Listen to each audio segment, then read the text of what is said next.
1, 2, 3, 4.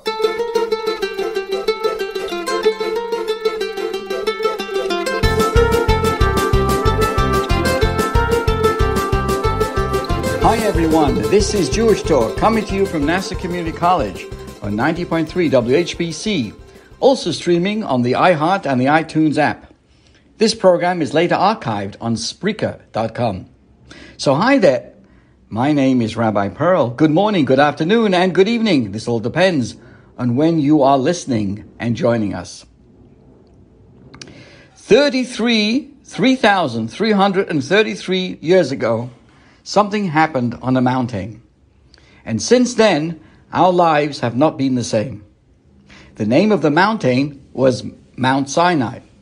The people standing at the foot of the mountain came from different tribes, styles, and social classes. Yet, just before they received the Torah, they became one nation.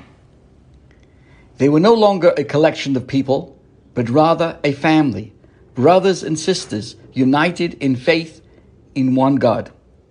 Last week, on Thursday night, something happened again on the mountain. On Mount Meron, 45 people lost their lives in a tragic event. And suddenly, again, we remembered how we are one family. Gone were the differences in background, political affiliation, lifestyle, or even our level of Jewish commitment. We all cried together. Thinking about this week's Torah portion, the name Behar jumped at me. Behar means at the mountain. We visited the mountain back 3,333 years ago, but we never left. Despite the many superficial differences between us, we are still one. In recent days, I've watched many interviews with victims' relatives. Many had expressed their deep appreciation for the love and the support they received from so many people they had never met before. It meant so much to them. They also spoke of their faith. I watched in awe how a father who lost 2 young children, who could even describe this pain, he shared with Israeli television how the entire night, while waiting for confirmation that the worst had happened, he cried to God, "Please don't take away my faith. Give me faith. Give me the ability to continue to believe in you." Words fail me. Rabbi Shimon Matalon was one of the Meron victims. On Thursday, just hours before he tragically died, he gave an envelope to a friend and asked him not to open it until Sunday. It turned out to be the last thing he'd ever write. Here are his words, and I translate them from Hebrew. Instead of being filled with disappointment, he writes, accept everything with love. Instead of being rigid, be flexible. Instead of complaining, let your mind be in control. Instead of harping, be more grateful. Instead of seeing problems, filter out negativity.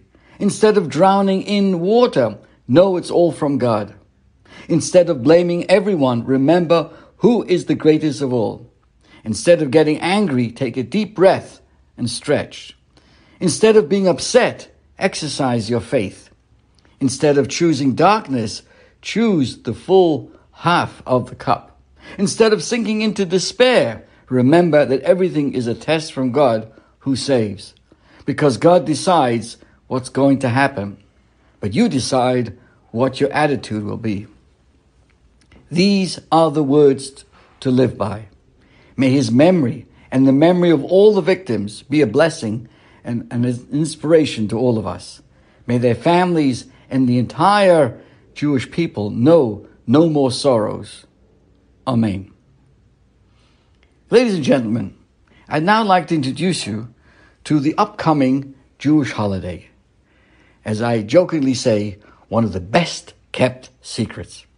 We're talking about a holiday of Shavuot. It's a 2-day holiday. It begins at the sundown following the 5th of Sivan and lasts until the nightfall of the 7th of Sivan.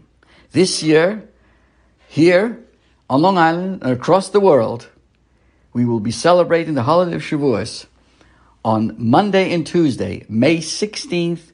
That means May 16th through the 18th. So Sunday evening through Tuesday evening.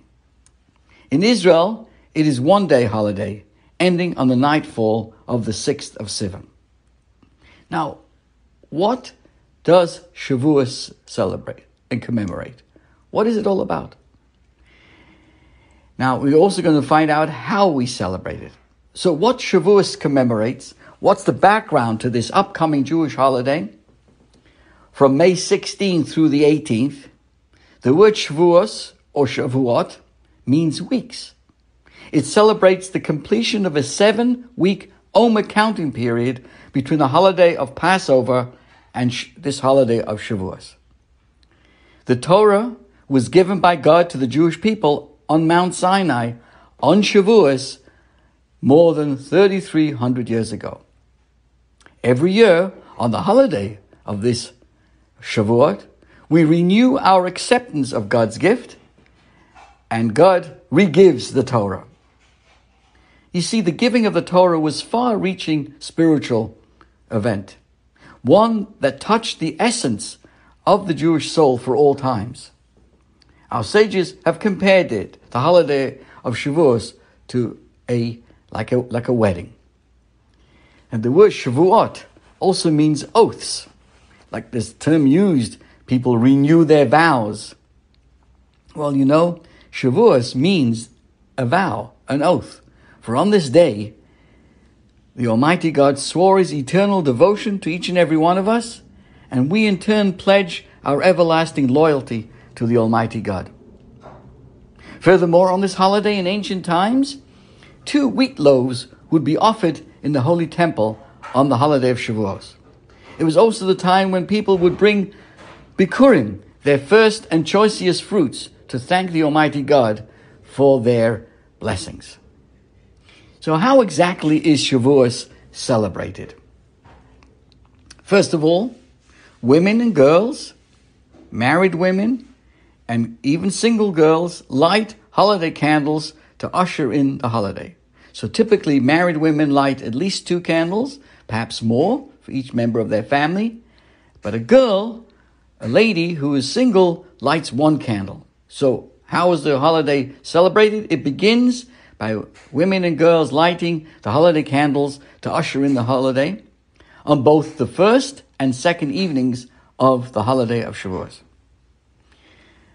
Another way that the holiday is celebrated, it is the custom to stay up all night. And we look forward to be doing that at Chabad of Mineola, starting at approximately 10 p.m. Everyone is invited to come and join us to study. We stay up and learn Torah on the first night of Shavuot. Now, on Monday of this holiday, all men, women, and children are all invited. We all make an effort to go to the synagogue to once again hear the reading of the 10 Commandments, which is on the first day of Shavuot. As on other holidays, Jewish holidays, special meals are eaten, and we have all the laws of what we can and we cannot do, as typically of any Jewish holiday. Another exciting custom I know everybody loves, that on the holiday we eat dairy foods. The menus range from traditional cheese blintzes to quiche, casseroles, and all kinds of goodies. Now, on the second day of the holiday, we include the Yiska memorial services.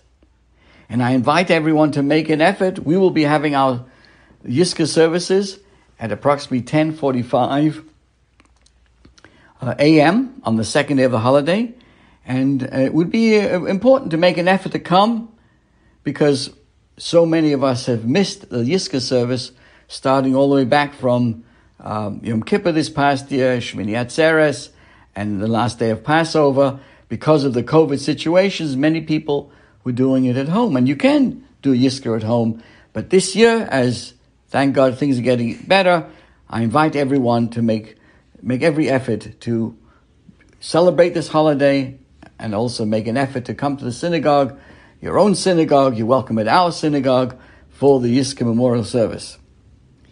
In some communities, on the holiday of Shavuot, we also read the book of Ruth during the morning services. Why? Because King David, who passed on this day, on Shavuot, that's his day of his yahrzeit, he was a descendant of Ruth the Moabite. Some have the custom to decorate their homes and synagogues with flowers and sweet-smelling plants in advance of Shavuot. I remember as a child, I went to a yeshiva, a shtibel in London, and they would actually build around the bima big branches from trees, and it created a canopy. It was, as I said, Shavuot was like a wedding ceremony, a wedding event, and therefore they had these trees and plants around the bima. Now let's get to the actual, right? The Torah was given at Mount Sinai. We reaffirm our connection to Torah on the holiday of Shavuot. But what is Torah? We talk about Torah. What is Torah? The Torah is composed of two parts: the written law and the oral law. The written Torah contains, typically, we talk about the written law, we talk about the 5 books of Moses, the prophets, and the writings, generally known as Tanakh, Torah, Nevi'im, and Kesuvim. Together with the written Torah, Moses was also given the oral law.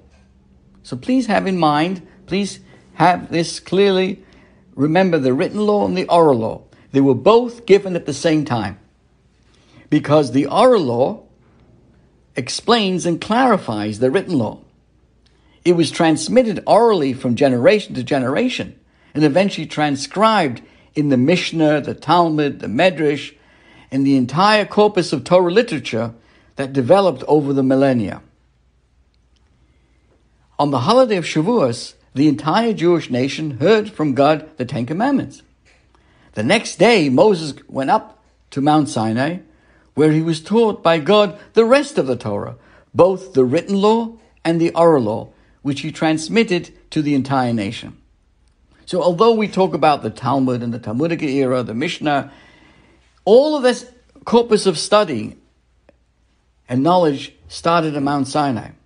It was only codified in particular generations and put together into books, and therefore was known as the Mishnah, the Gemara, etc. But all what's written in there, all the discussions, go all the way back to Mount Sinai. Oral Torah is an endless Torah. Every work, we all know, requires knowledge and understanding of its context to make sense of its contents. How much more so one that is meant to convey all the instruction necessary for an entire nation and every individual in every situation for perpetuity. That's why we have the oral Torah, Torah Shebal Peh, and that's literally endless.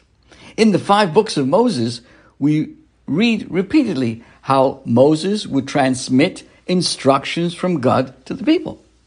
But it is readily apparent that Moses taught much more than could be set into writing into those 5 books.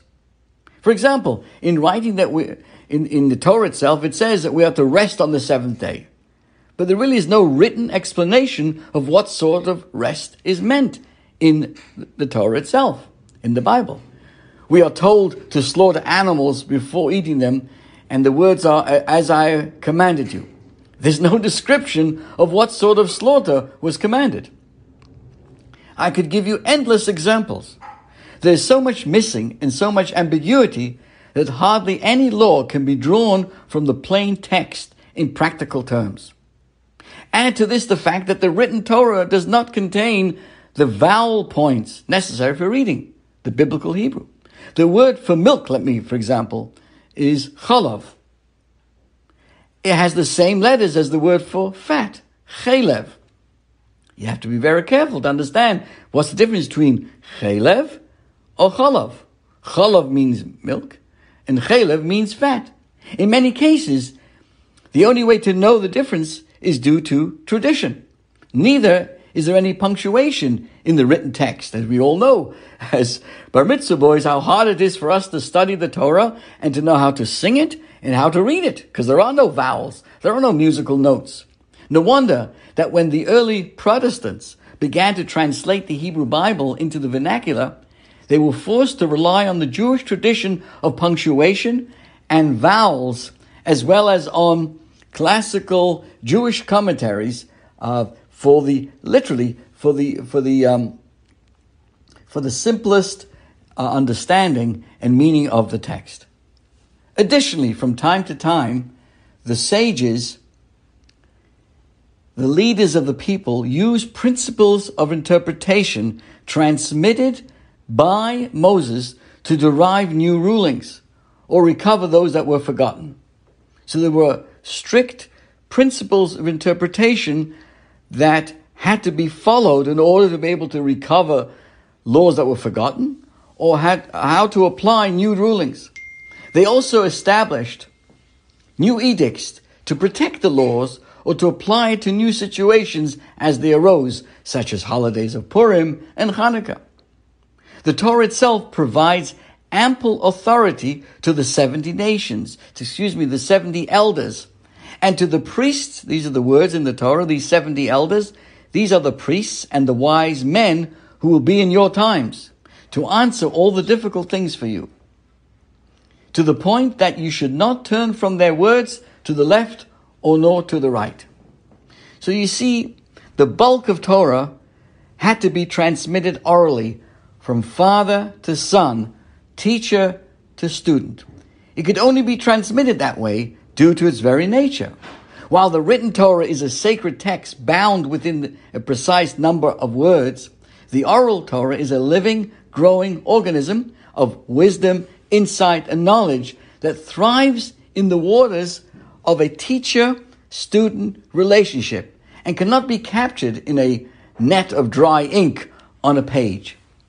Yet eventually, the essential core of this oral tradition had to be committed to writing, because in the earlier days, everybody lived together. There were huge yeshivas, huge gatherings of learning, and it was all alive. But as the diaspora began, the exile began, communities were widespread, so then it was committed to writing, and therefore we have volumes now of the oral Torah. So it would not be lost. Being that this oral tradition is also a vital part of divine instruction, it is also called Torah Shebal Peh, the oral Torah. So it includes the proper reading of the text, its punctuations, the vowels, the cantillation, along with the meaning of the words. The oral Torah includes the compilation of laws and the rulings known as the Mishnah, along with the other accepted compilations such as the Sifrei, the Sifra, the Mechilta, the Brisa, and of course the discussions and the debate known as the Talmud or the Gemara. It also includes, the oral tradition also includes the esoteric works and words also known as the Kabbalah, and ethical guides based on Torah and composed by Torah scholars. It also includes the stories and their lessons that are collected in the Talmud and Midrashic works. Any other teaching that has been accepted by a long-term consensus of the practicing Jewish community, because it is based firmly on some precedent. Anything that we do, even to this very moment, must have a precedent, and it must have the consensus of the practicing Jewish community. As we see, because it has been demonstrated to emerge by accepted means from previous texts and opinions, when we can research and basically connect a decision or how we should deal with things in our times, as an example, it must have a precedence with the principles that connect right back to Mount Sinai. As the Talmud itself says, the scriptures, the Mishnah, the Talmud, the anecdotes and the parables, even that which a diligent student is destined to instruct before his teacher, all of this was already told at Moses at Mount Sinai. Move a little bit further on this. Let's appreciate the integrity of the oral Torah itself. A question commonly asked: how do we know the elders and the rabbis got it right? How do we know that this oral tradition hasn't become corrupted over the years?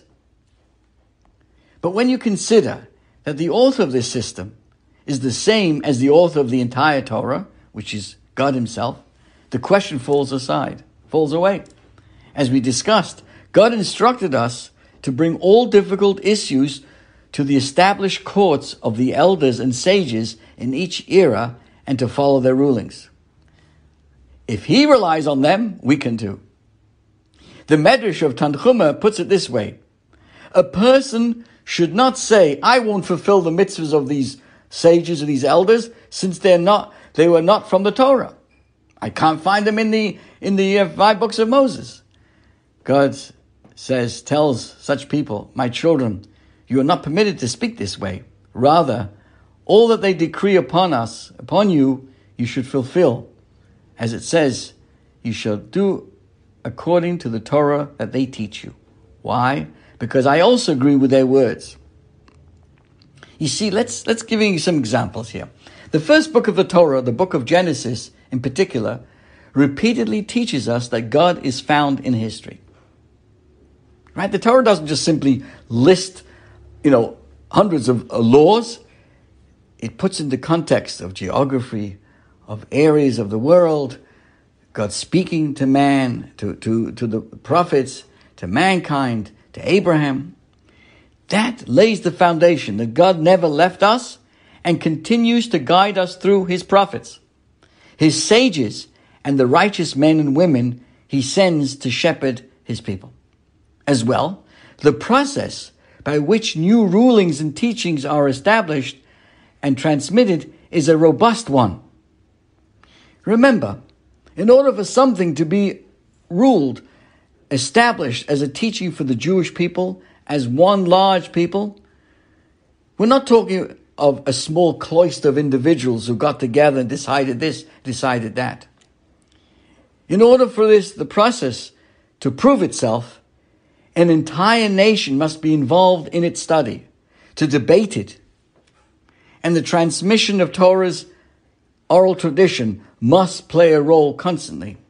So all in our days, the thousands of young students in yeshivas who are studying, they are learning and understanding how the process was thousands of years ago, bringing it into our times.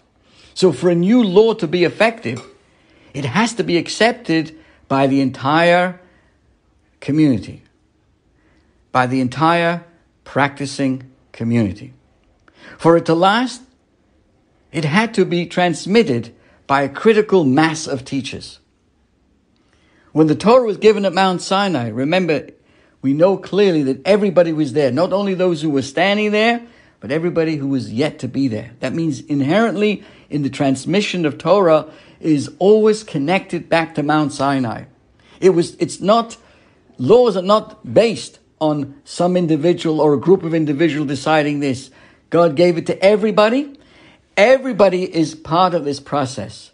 And the process must follow exactly back to the rules and the principles laid out at Mount Sinai as a critical mass of Jewish people.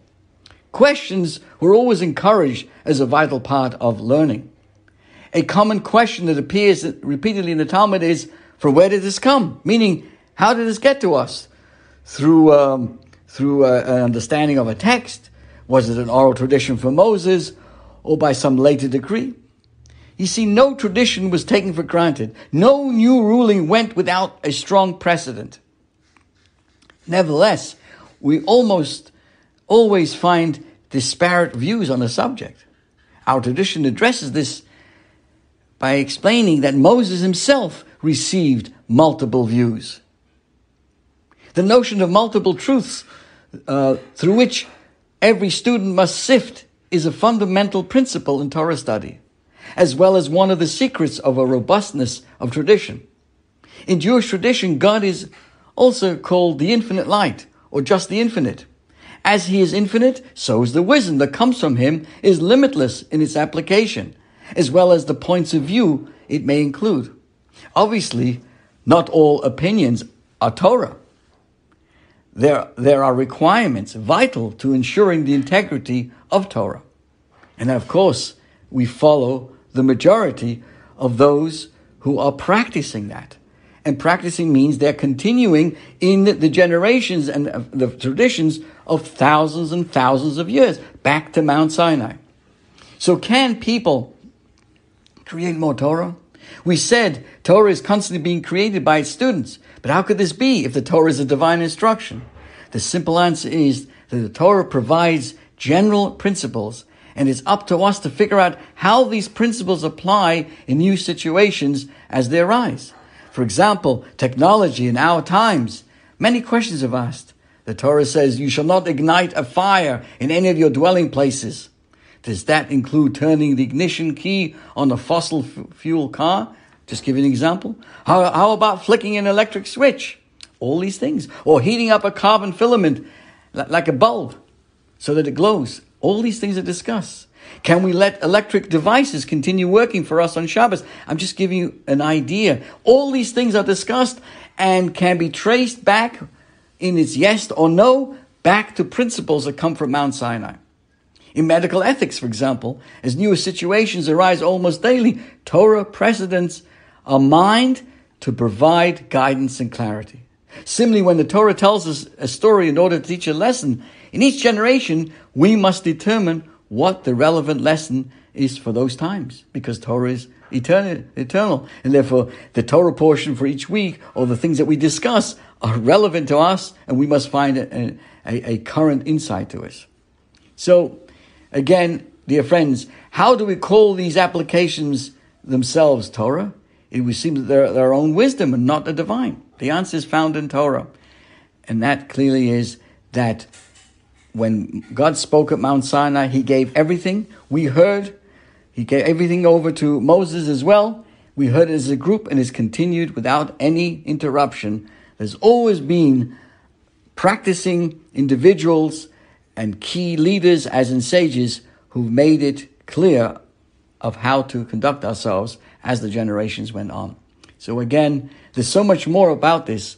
We will talk more about this, but I just wanted to give you an insight of the importance of Torah, the written law, the oral law, how it came about, and for us to prepare ourselves once again for the holiday of Shavuot coming up, not this Monday and Tuesday, but the following Monday and Tuesday, when we reaffirm our connection and our study of Torah and celebration of the great holiday of Shavuot.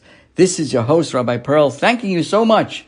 Let us continue our study, our desire to find out and to learn more about our traditions, and of course, most important, to be a good example, a light of what it means to bring goodness and kindness to the world in the most open and revealed manner. Thank you again.